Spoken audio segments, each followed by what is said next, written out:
Yeah, well, good afternoon. My name's Steve Bland. I'm the Chief Executive Officer of the Metro Transit Authority of Nashville. With me are a number of our security and operations staff, as well as Patrick Green, who's the president of our Amalgamated Transit Union local here. First and foremost, from everyone at the MTA, we want to express our hopes and our prayers for the victims of yesterday's shooting, that they all have quick recoveries. We also want to express our appreciation to the Metro Nashville Police Department for their very swift and thoroughly professional response. Finally, we want to reassure everyone who does or might consider using the MTA system of the absolute safety and security both of this facility, Music City Central, and the transit system as a whole. And that reassurance particularly goes out to students and parents of Metro Nashville Public School students. On a daily basis, about 4,500 Metro Nashville Public School students use MTA services to access their education.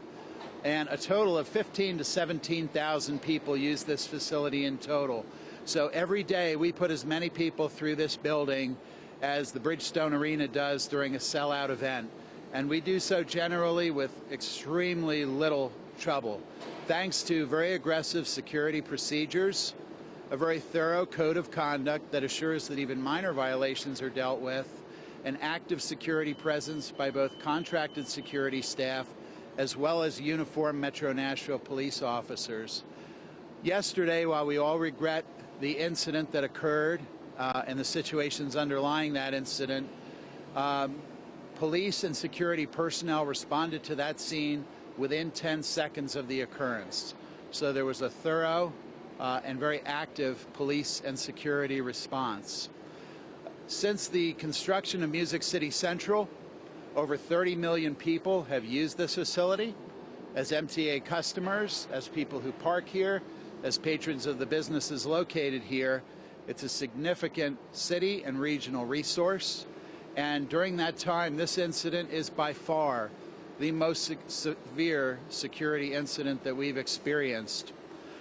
We also want to express our appreciation to our partnership with Metro Nashville Public Schools, who have been offering counseling to any students who were witnesses to yesterday's events, and we're similarly offering counseling to employees of the Metro Transit Authority that feel that they were affected. As the investigation of the police and our own reviews continue, we expect to do full debriefing with the police and our own staff to look for ways that we can make this an even better and more secure facility and transit system. But above all, I want to reassure the traveling public that this is a very safe place. It is one of the most patrolled and observed locations in downtown Nashville, with 44 video surveillance cameras on site. And I also want to express our appreciation to the Central Precinct Commander, who for the time being is assigning Central's flex team of officers to be on site to reassure customers as to the security of the building. So that pretty much wraps up our comments. If there are questions, we're happy to take them.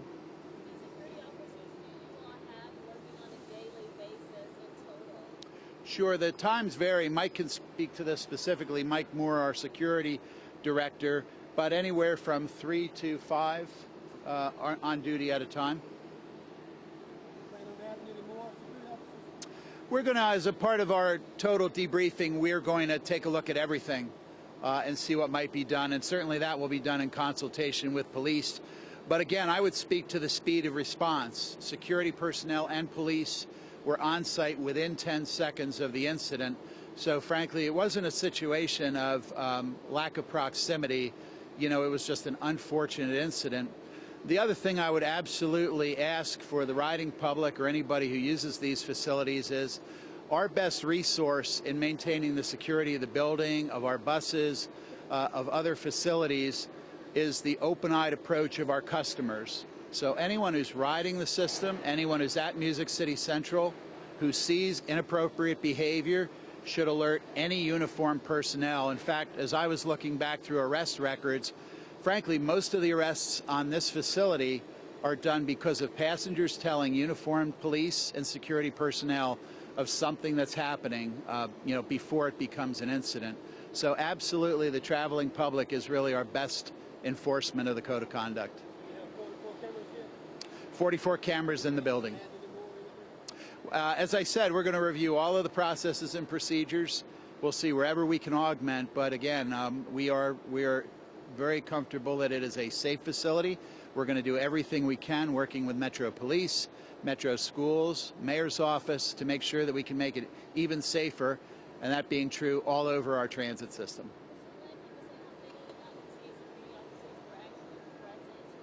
Sure. Mike, at the time of the incident yesterday? At the time of the incident, there was 4 Metro officers on site, along with 4 unarmed security personnel. That's when it occurred, right? Now, immediately after, the response was, of course, greater, but at the time of the incident.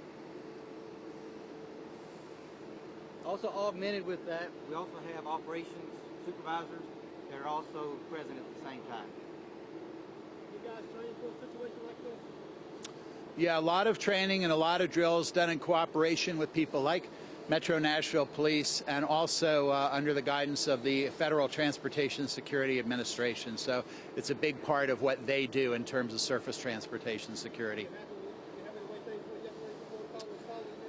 Well, to say that I would be happy with the way things went yesterday, it's a tragic chain of events. So obviously we have a lot of regret that the situation happened.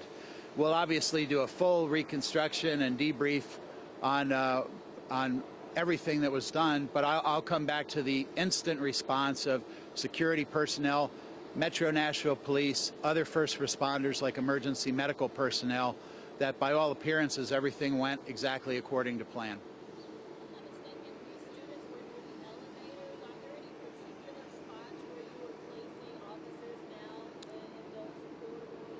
Sure.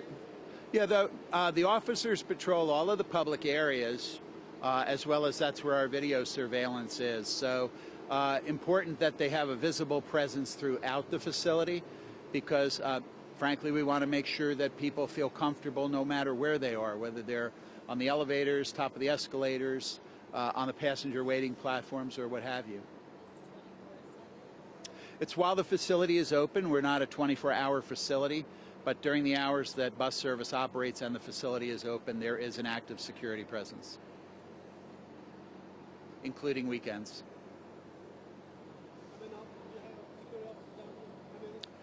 It just depends on what time of day you're talking about. Most of the time, in the afternoons like that, we have anywhere from 4 to 6 or 7 armed Metro officers, along with 2 to 3 unarmed security personnel, actually roaming the site. How many do you have on board? I'm sorry? How many deployed now? It's by contract. And again, most of the focus of our security presence is deterrent and also what we would refer to as quality of life violations. The overwhelming majority of violations in this building are not criminal activities per se, but violations of the MTA's code of conduct. So trying to maintain a safe and also pleasant riding experience.